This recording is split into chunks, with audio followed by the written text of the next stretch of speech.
Welcome to Dialogue Unbound. I'm Margaret Olsen Hemming. And I'm Kline. Today, we're talking about some new statues of Jesus Christ at Temple Square.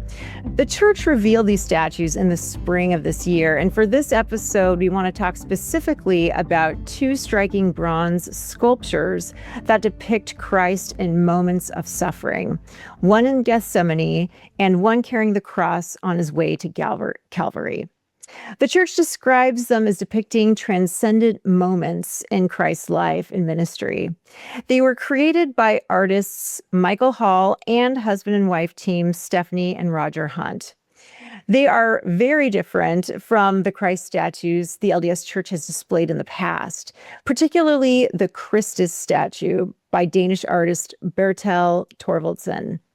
While the Christus statue presents a triumphant Christ, these new statues depict a Christ in agony. So I'm just going to say right at the outset that Caroline and I have very different reactions to these statues. In fact, we strongly disagree about them. So part of this conversation is going to be about whether there is value in religious art that shows a suffering Christ. What does it do to our theology when we see Jesus not as the triumphant, resurrected figure of the familiar Christus, but as someone exhausted, anguished, even tortured, and carrying the instrument of his own execution? So to help us think about these perspectives and these questions, we have two guests with very different backgrounds. Jenny Champoux is the director of the Book of Mormon Art Project and has spent years thinking about how visual art shapes the way Latter-day Saints read scripture and understand their faith. She's also the co-author, among several other books, of Picturing Christ, Understanding Depictions of Jesus in History and Art, published by Deseret Book Company. She's going to help us think about the theology of religious art, what images can communicate that words sometimes cannot, and what happens when we encounter Christ through a particular artistic representation.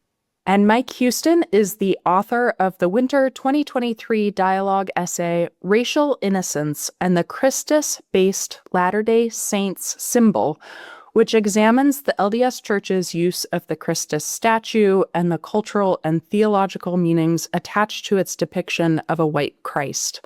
His essay argues that religious symbols are never simply neutral images.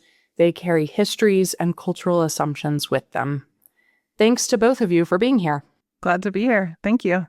So today we're going to talk about suffering, embodiment, race, artistic tradition, and theology, and what it might mean that Temple Square is giving Latter-day Saints a very different visual encounter with Jesus than the ones we have seen before. So Jenny, let's start by simply looking at these statues. What do you notice about the way these artists have chosen to depict Christ? His posture, facial expression, body, physical signs of suffering that might be easy for an ordinary viewer to miss. Well, I love that you're starting with that question. As an art historian, I always want to start with looking at the art and just spending a lot of time thinking about what message is being conveyed through the art itself and the formal elements in the art. So I think it's important to keep in mind these two sculptures are part of a larger project of a dozen sculptures that are being put in around Temple Square as part of the renovation there. And all of them, I believe, deal with Jesus either in the New Testament or moments of restoration, like the first vision. As far as I know, I don't think there's anything from the Book of Mormon portrayed in these statues, which is itself an interesting choice to focus on those more universally accessible moments of Jesus's mortal ministry in the New Testament. And then, so let's just look at these two, the Carrying the Cross by Michael Hall. He is such a fantastic neoclassical figurative sculptor, and I think really a master of the craft of portraying human anatomy in sculpture. So, but some of the things you were mentioning about the posture here of Christ, we see the way he's holding the cross with these claw-like hands. We see the taut muscles straining, the crouched posture as the cross bears down the weight of it. You feel the heaviness, the weight of it as it bears down on him. The musculature of the figure is really interesting and not something we typically pay a lot of attention to in Latter-day Saint religious art. And so I think that's interesting that Michael Hall is sort of privileging that aspect of the art. And then at his feet, there are actually little drops of blood that you have to get right up to the sculpture to see. So, maybe referencing what's already happened in Gethsemane. He also has this crown of thorns on his head, so maybe that as well contributing. And then the other one in Gethsemane by the Hunts. This one, you just his facial expression, clearly he's in agony. He's kneeling. The hand gesture is kind of interesting to me, and it's hard. I haven't been able to see this in person, and it's hard to tell from some of the photographs exactly what's happening, but this hand up here simultaneously looks like a gesture of agony, but also maybe a gesture of prayer. Sometimes in older art, we see this kind of hands raised as a kind of a indication that the figure is praying. So I think it's probably tying into both of those symbols. I do just have to mention the question of like the way these figures are dressed. And this was something we talked about a lot in the Picturing Christ book that you mentioned. My co-author, Matthew Gray, who's a professor at BYU, he talked a lot about what men in Jesus's day would have worn, also what they would have looked like, right? But I think a lot of the long robes, the shawl, the head covering over the head, Matthew Gray points out that those are not typical for first century Jewish men in Roman Palestine, although we have a long tradition of seeing that kind of costuming in Western Christian art and Latter-day Saint art. It's not actually probably historical. That's just a little something to point out. Yeah, interesting. Okay, thank you. Thanks for that great introduction to the art itself and what these images mean. So I'd like all four of us to talk a little bit about this question of suffering, the suffering Christ. So the LDS Church has historically tended to emphasize the resurrected, triumphant Christ, particularly through the Christus. These new statues give us Christ in agony. You talked about even drops of blood at the base of the statue, which I hadn't been aware of before. These are set in Gethsemane and carrying the cross. So Caroline and I disagree about the value of this kind of art. So I'd like to hear from you. What is the value, if any, of portraying a suffering Christ? And I'll just give myself away at the beginning and say, I love these statues and see a lot of value in it. And I'm really happy with these new statues, including these two of Christ in agony. And Caroline, why don't you share your thoughts, and then we'll hear from our guests. Yeah, I did not have as positive a reaction, particularly to the statue with Christ carrying the cross. And that is due to a number of reasons, but some of it is simply theological. Like, I don't love to be reminded of a Father God who would allow / require / approve of a beloved child getting tortured for the sake of other children. That to me is troubling. And I know that's like a problem with theology, maybe, more than just this representation, but having it represented, having the torture represented, this very troubling thing. It's just that's just not the Jesus and part of the Jesus story that I want to be thinking about and that I want to focus on. I also think it's problematic for images to be glorifying the suffering of innocent people. This was, is a depiction of state violence against an innocent man. And if the message was like, this is terrible, let's stop state violence against innocent people, then that could be powerful and moving. But I don't think that's the purpose of that particular statue with Jesus kind of in agony carrying this cross. So I think, and also just, again, this goes to some of the theology, just vicarious torture is just it's not my thing, and I don't want to look at it. And this goes to, I know some womanist theologians who really also have trouble with this idea of one man, bearing the cost, kind of being the surrogate for all these other people. And of course, this is because Black women in their history were forced to be surrogates all the time for white women, for other people, bearing children that they didn't want to bear, and kind of suffering in this way in the place of others. And so those are just a few reasons why that particular image of the cross, Jesus carrying the cross, is just one that does not resonate with me. How about you, Margaret? Well, I want to hear from our guests, but I guess I'll just give my short response, which is I don't think you need to believe that God needed torture in order for Christ's suffering to be theologically meaningful. So there's lots of atonement theories out there that would reframe why Christ suffered rather than the Christ sort of taking on other people's sin that God is demanding this punishment. So not that the church has done a great job in helping people understand those other kinds of atonement theories. So I take your point on that. But for me personally, I can see the atonement as less about why did God require this to what does God do with human violence.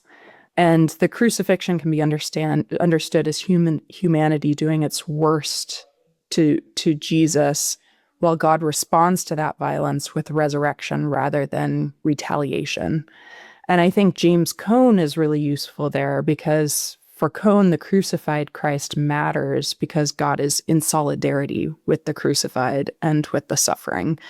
And so the question isn't why would God torture Jesus, but where is God when human beings are being tortured and killed? Because violence is real and is a part of mortality.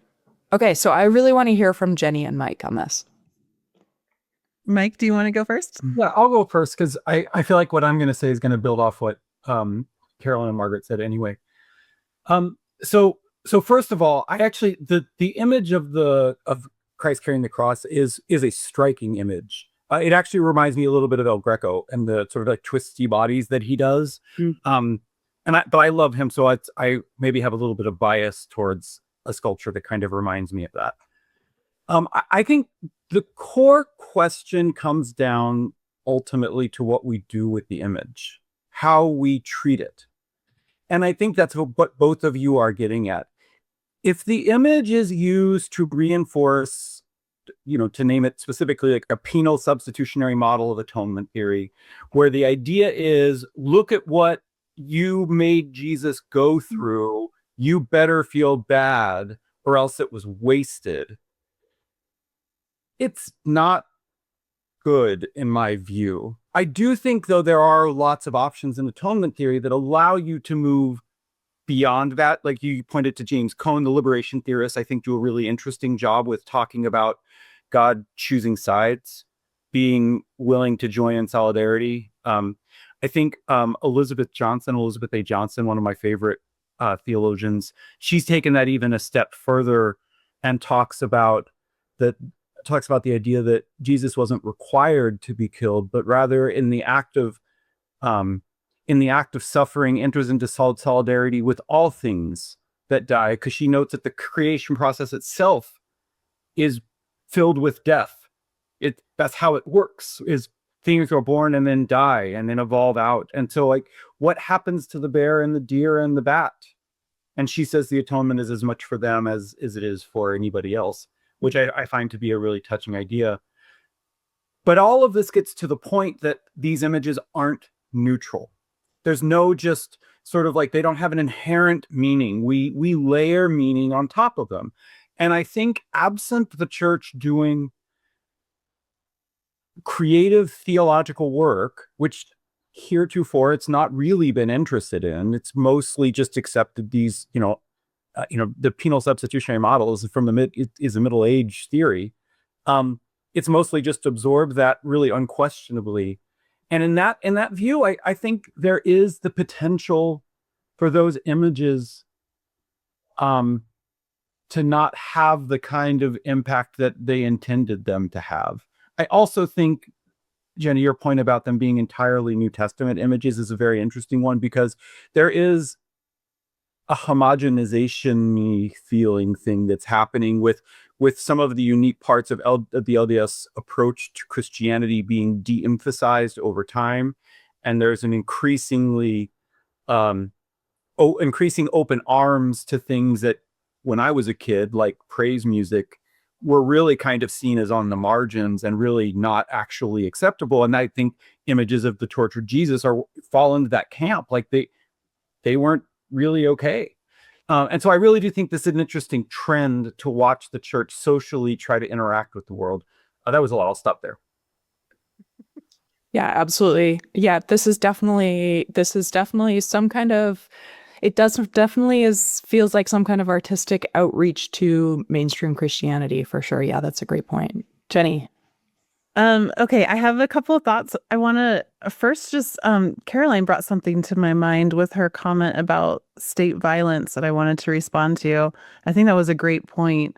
And I listened to a video interview with the sculptor, Michael Hall, and he actually kind of talked about that there is a Roman soldier figure. So behind Christ carrying the cross, there are two women, a Jewish woman and a Roman woman, and then a Roman soldier. And he talked about how he decided to take the helmet off the Roman soldier and have the helmet put down as sort of a symbol of the Roman soldier having this moment of realization that this is an innocent person being tortured by the state, and that he disagreed, whether or not he believes Jesus is the Christ, he feels like what's happening is not just. And so I think that's interesting. The sculptor himself had that kind of question about that and tried to answer that a little bit there. In terms of the larger question, I liked what you all were saying about this sort of transactional kind of sacrifice idea of atonement, and how maybe that doesn't quite capture everything we might want to believe or do believe in the atonement. I really love Marilyn Robinson's approach to these kinds of questions, where she talks about how it's bigger than that. It's bigger than just a transactional sacrifice, but it's this larger kind of incredible and unique display of love from God to show this, what she calls divine restraint, where he was God and all powerful, but also restrained himself to be crucified for us. And it shows God's love for humankind, that humans matter, that God values people, and God responds to human suffering, that Jesus himself came down as the lowliest of people, and and suffered the way that so many people have suffered. And I think that's a really, I mean, at least Marilyn Robinson talks about how that's a kind of beautiful way that God shows his response to human suffering and his loyalty and love for humankind. So all that being said, I like looking at this Michael Hall sculpture with those thoughts in mind of this moment being an incredible witness of God's love for us. Well, thank you. I actually love all of those perspectives, and hope that maybe as the church uses this art, that it also engages with some of the complex theology behind it, because I think that would do a lot to address some of the concerns that Caroline laid out that I think are really valid here. Okay, so to shift just a little bit, Mike, I want to talk about your dialogue essay and how it connects to some of these new statues. So your essay is centrally concerned with the cultural significance of a white marble Christ. So could you give us just a quick summary of the argument in that paper? And then I'd love to hear what you think happens to our understanding of Christ when the church's public visual vocabulary expands from the white marble to these bronze figures. And does the move to bronze alter the racial symbolism at all? Yeah, so the argument is very briefly is happens in three sort of quick steps. The first is a discussion of the Christus, which is a beautiful statue. I mean, it really is gorgeous. And it depicts a Jesus with very classical features, a thin nose, long flowy hair, a parted beard. I mean, it is a Jesus that looks white. I mean, it's a white Jesus. It's based on a white body. Then what I suggest is that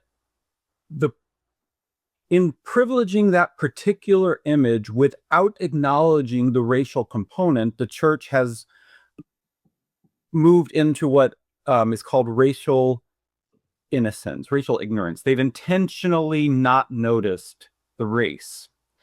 And what they've done in the process of intentionally not noticing is you take race out of the category of eternalized characteristic and move it into something that doesn't matter. And so a really good example here is gender. In the proclamation, we say, gender as an essential, eternal characteristic. And so what that means is that your experience as a female and my experience as a male is not just an earthly experience, but is an eternal experience that has eternal significance. Without acknowledging, or by eternalizing race through a white image, but then not acknowledging it, what they've done is essentially said race is a meaningless category for eternal growth. Whether you're white or black or whatever, it doesn't matter in the end, because in the end, we're all going to be non-racial. And then that non-racial image is represented by a white body.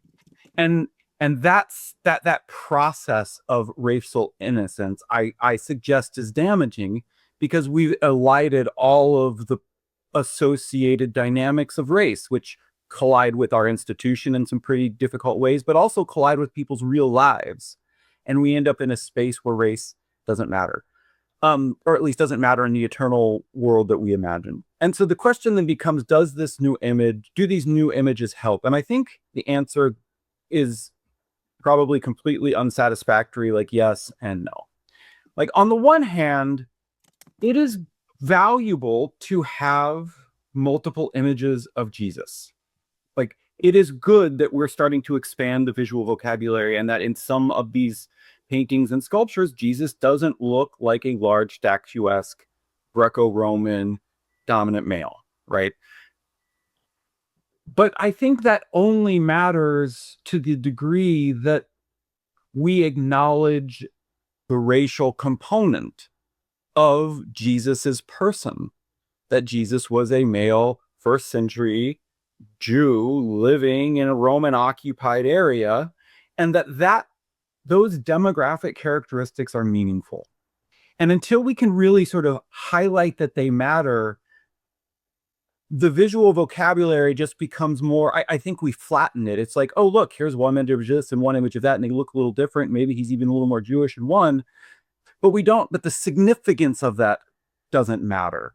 And I think that in the end ultimately hurts our theology, because we are a global church with people from all across the world, and to pretend that racial dynamics are a trivial part of our eternal growth, I think ignores a huge, maybe the second largest component of people's lives beside gender identification. And so I do think it's like a yes but no answer. Jenny, I'd love to hear your response to that. Yeah, no, that was interesting. I from what I've researched in my art historical research on early Latter-day Saint art and 20th century Latter-day Saint art, I would say I might disagree with some of the assumptions underlying what Mike was saying. Just especially with the idea that the Christus statue was chosen as the logo, particularly because it represented white as a category to stand in for all races. I think there are probably a lot of other factors at play of why the Christus has been embraced for so long among Latter-day Saints and their leaders.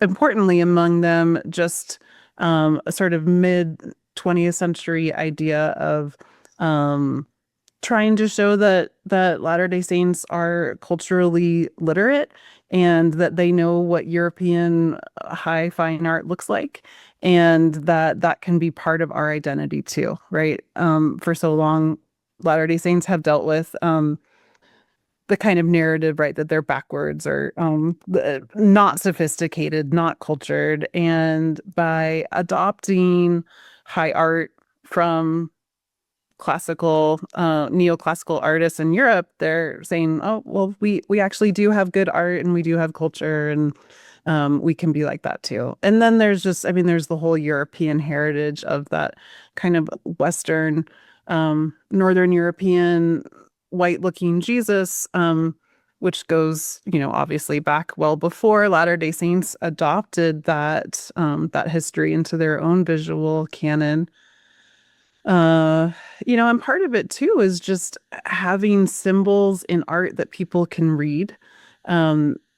A move away from any traditional symbol to something different takes some time, because people just have to learn the language of what it is you're trying to say with the symbols. And that I see that happening a little bit with some, as Mike pointed out, some different types of portrayals of Jesus, and some look a little more Jewish, or some have more cultural markers. But ultimately the viewer has to know that it's Jesus. So how do they know that it's Jesus if you're not using a cross, right? Or if you're not using some maybe more traditional Christian imagery, how do you show that it's Jesus unless you have this kind of facial type, right? And so that's tricky. It's tricky for that to change, and it takes some time for it to change. Mm. Jenny, do you see a future in which it will change within our LDS art, and especially sanctioned art by the church? Do you see a move towards a more, Jesuses that are clearly of color? I mean, this last year at BYU, they installed on BYU campus a painting by Eternity Stovall of a Black Jesus. I thought that was an incredible step. In terms of the actual approved foyer artwork list, that list continues to be updated and changed. Since they announced it in 2020, I think they've added 18 new pieces and retired some of the others. And most of the new pieces show Jesus in a slightly different way, either a little more of an attempt to be a historical Jesus of Nazareth, or just less less European looking, like brown eyes instead of blue eyes, or a little darker skin, darker hair, a little less Western looking. And then I've also seen the addition of more diverse figures around Christ, and maybe that's one way they're trying to get at it, to be more inclusive in the visual, is to include a greater variety of ethnic and cultural looks among the people with Christ. Mm-hmm. Now going back to those two bronze statues that we started with, and this is for you again, Jenny. So these statues in Temple Square, these are not just images inside a museum or a book. They're like these large sculptures placed in this public sacred landscape. And I was wondering if you could talk to us about how the physical encounter with a three-dimensional suffering body changes the experience, maybe compared to seeing a painting of the crucifixion or an image of Christ in a church publication. Yeah, that's a really interesting question. Certainly, I think you're right that different types of media can elicit a different response in the viewer. I think by having a whole sculpture garden of 12 sculptures, it does encourage the idea of a sacred space that a person can walk through. These figures are meant to be viewed in the round, right? So they're three-dimensional. There's space to walk around them, to look at them from different angles, to have the image reveal itself to you in different ways as you move around it. And that also creates a different kind of interaction between the viewer and the piece, especially because I'm not sure, but they seem to be almost life-size or even larger than life-size in some of them. So it might make, or it might have the effect of making the viewer feel like the moment being depicted is more immediately present to them, that they can participate in it somehow. I think they're certainly meant to create, through this whole space, a feeling of reverence and awe. I'm excited to walk through it once it's all. I know there's 2 more statues still coming. Yeah. Mm-hmm.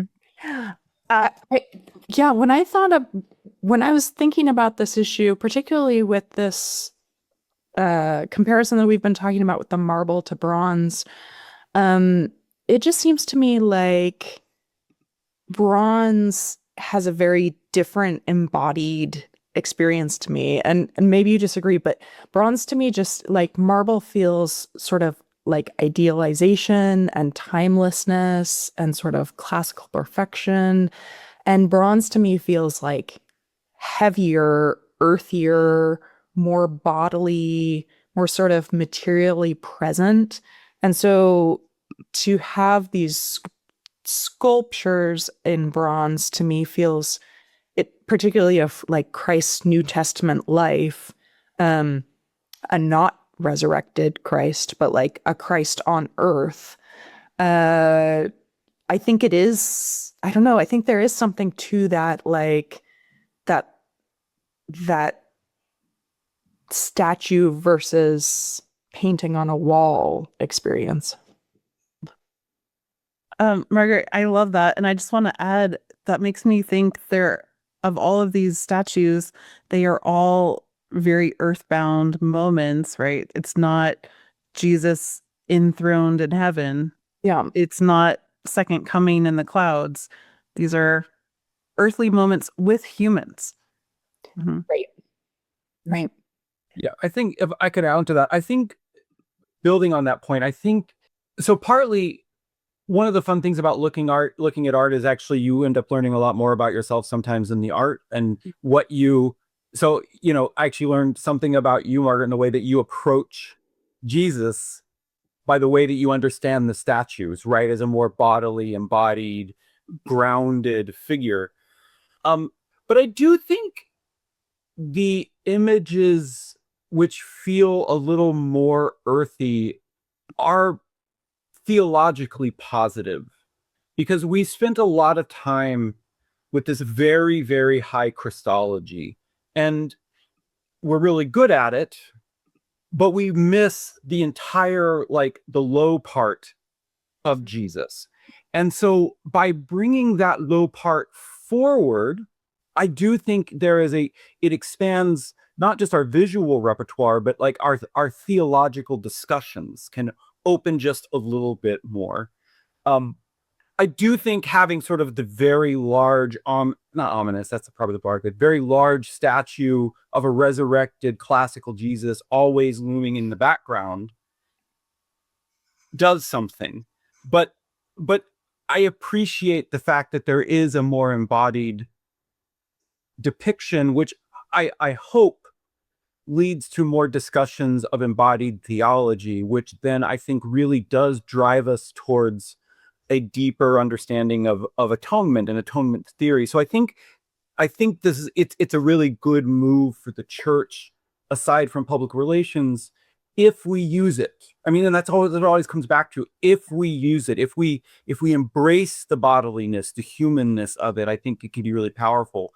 If it just becomes like the place you go when relatives are visiting because it's nice, then it's not going to have that kind of impact. Mm. Yeah, I totally agree with that. And I think your earlier point of the specificity of Christ's body being so crucial, you know, these statues and the embodiment of it, you know, it might lead more towards what you're describing, for that need of acknowledging, you know, that who Christ specifically was is important. But again, as you were saying, it just depends on how we use the art. Mm-hmm. This has been a great discussion. I want to wrap up by asking you both to just look ahead. So if Temple Square is becoming a place where Latter-day Saints encounter many different visual representations of Christ, what do you hope happens to Latter-day Saint theology as a result? What can art teach us about Jesus that words sometimes can't? And particularly with Mike, I'd like to hear what might make that shift possible theologically that we've been talking about today. Yeah, maybe I'll go first, because I actually think Jenny's thoughts might be more interesting to wrap us up. So in terms of, I feel like a little bit of a broken record. I mean, in terms of where we might be going, I think it really depends on where we choose to go. Having listened, the last few general conferences have not been examples of creative theology, I would say, right? It's been a lot of reinforcing sort of the standard lines, trying to encourage people to, you know, obedience and following the rule, like all the stuff that you kind of expect, I think, in general conference. But this, I guess what I struggle with is I don't know if this new openness is a signal of increased theological creativity, or if it, and I don't mean this in a pejorative way, but it's going to sound that way, or if it's about reaching out to look like Christians. Like, it's hard for me to sort of like understand which this is. And maybe that distinction isn't real. Maybe it's all kind of the same, or maybe there's another option that I'm not naming. If this is really just about making us look like the rest of the Christians, then I don't think it's really going to take us anywhere, or we'll just end up, you know, we know where it's going to go. We can look at the Christians that are out there, and that's what we're going to end up looking like. If this is a signal of an increased openness and to theological creativity, I think this is the beginning of what could be a really fruitful time in LDS thinking, where we take these images seriously and we ask the hard questions, like Caroline asked. Is it right that God punishes the innocent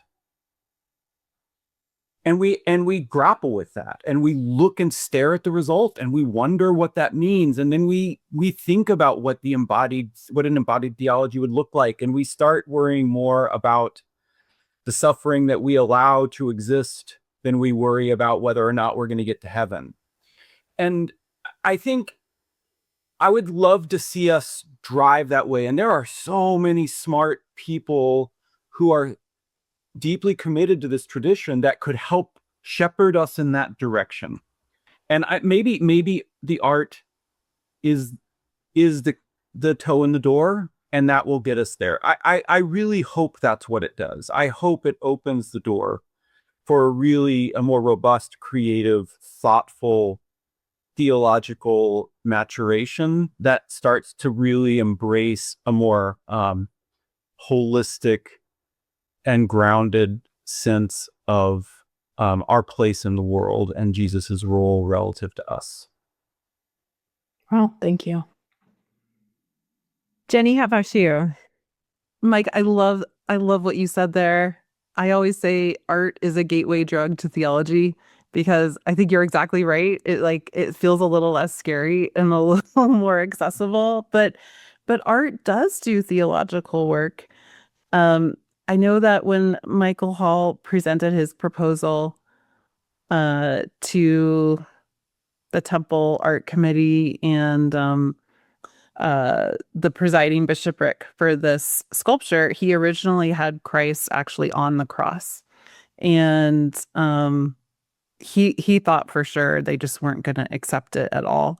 But the presiding bishop, who was Elder Calcé, he loved it, but he said, why don't you just change it to Christ carrying the cross instead? And I think even that is a remarkable shift, that was that idea of the suffering Christ and Christ carrying the cross, almost like a sort of a Stations of the Cross kind of imagery, is embraced on Temple Square. In terms of other questions about the sort of like multiplicity or diversity of images, I do see that happening more and more. And I see people being more aware of that, both within church leadership and just among general members. My co-author, Daniel Becerra, who in this Picturing Christ book, he wrote a really powerful final chapter in that book talking about how diversity in art and depictions of Jesus in particular is really important for members of a global church that come from so many different backgrounds. And it's not that white Jesus is bad. It's that if you only see white Jesus, then what does that say to people who don't look like white Jesus, right? And so it's this variety and diversity that is so beautiful and can speak to the varieties of human experience. And as Daniel points out in his chapter, speaks to the incredible depth of the character of Jesus Christ. There are so many ways to think about him as the Good Shepherd, as the living water, as, the true vine. Like, there's so many ways you could symbolize him and think about him. You couldn't possibly get to all the aspects of his character through one image. So let's have a lot of images, and let's explore the nature of God and our relationship with him through a lot of different kinds of images. And I think that can only add to the richness of our theology and experience. Thank you so much for both those responses. I loved them. With that, we have to wrap up this episode. Thank you to Jenny Champoux and Mike Huston for helping us to think more deeply about what the Church's choice of new religious iconography means, what we gain and perhaps what we risk when we put particular images of Christ at the center of our religious spaces, and to think about what all of us are going to do with them. Thank you for listening to Dialogue Out Loud. If you enjoyed this episode, subscribe wherever you listen to podcasts and visit dialoguejournal.com for more conversations and writing about Mormon thought and culture. I'm Margaret Olsen Hemming with Kline. Thank you for listening.